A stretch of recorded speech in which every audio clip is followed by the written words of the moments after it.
There's a common argument among fans of the Star Wars sequel trilogy that Supreme Leader Snoke makes as much logistical sense as Emperor Palpatine. The argument is that since Snoke is clouded in mystery, and he plays the same hierarchical role as the Emperor, there's nothing wrong with his introduction and placement in the trilogy. Essentially, anyone who criticizes Snoke's implementation should also criticize the Emperor for the same ordeal. Both have unfamiliar backgrounds, both rule over the main villain, and both are more powerful than the main villain. No one can deny Snoke fills as a replacement for the Emperor. The Force Awakens is basically a rehash of the original Star Wars, but a million times worse. I will completely admit that the similarities I mentioned are valid. The two characters are and were designed to be in the same position. However, there's a crucial difference between them that breaks the sequel fans' argument. That, my friends, would be the timeline. Let me explain. The original trilogy, came first. It was the start of what would become such an expansive fictional universe. It began the story. No prior context was needed to understand and follow it. None. Think about it as if it's any year between 1983 and 1999. Star Wars, The Empire Strikes Back, and Return of the Jedi are all there is and all you know. Everything that happens in those three films is complete. There is nothing left that needs to be explained to understand the self-contained story that it is. Emphasis on the word need. There can be things you want more detail on, but there wasn't anything that was missing context to tell the epic saga. Now, you'll probably be able to tell where I'm going with this, but here's why the Emperor works as a mystery. In any fictional world, there should be a status quo established. In other words, a setting for how that world is set up. There is no reason for some extensive history to be explained. In The Lord of the Rings, you don't need to know where Gandalf and Saruman came from and how they got their power. They're just there, a part of the world. In the MCU, you don't need an extensive background of Thanos' past and the intricacies of how he rose to power. You can use pretty much any story for an example. There are just some things you don't need to explain. Again, it doesn't mean that it wouldn't be interesting to hear them, but they aren't required for the story being told.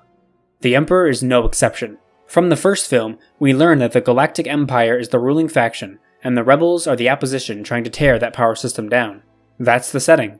Nice and simple. The Emperor is the one who just happens to be at the top. The same actually works for the prequel trilogy, but only because they are prequels.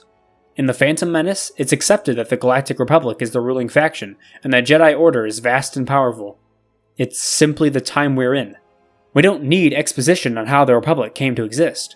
So just as we accepted Darth Vader in his position of power, we accepted the Emperor, because whatever previously happened, happened. No reason to know more. Why is Snoke different? His power takes place during a sequel. That's the key. Literally. Because the story he's in happens after the stories we've seen. As a result, there has to be an explanation of how we got here. I'll try an analogy. Watching the first Star Wars movie is like watching the pilot episode of a TV show, whereas watching The Force Awakens is like watching the pilot and then skipping to the last season immediately. Quite a lot happened, and you need answers. Fortunately, a TV show should give all those answers. Unfortunately, The Force Awakens, The Last Jedi, and The Rise of Skywalker do not give such answers. The world building is broken from the start as nothing is explained, even though there are brand new factions with galactic influence and previous main characters on completely different journeys than we'd expect. This is where Snoke fails. Since this all takes place after the Rebel Alliance took down the Empire, we can't just accept the First Order and the Resistance. Where did they come from? What happened between this and this? Without their friends to protect. That's quite a gap of lore missing for a sequel.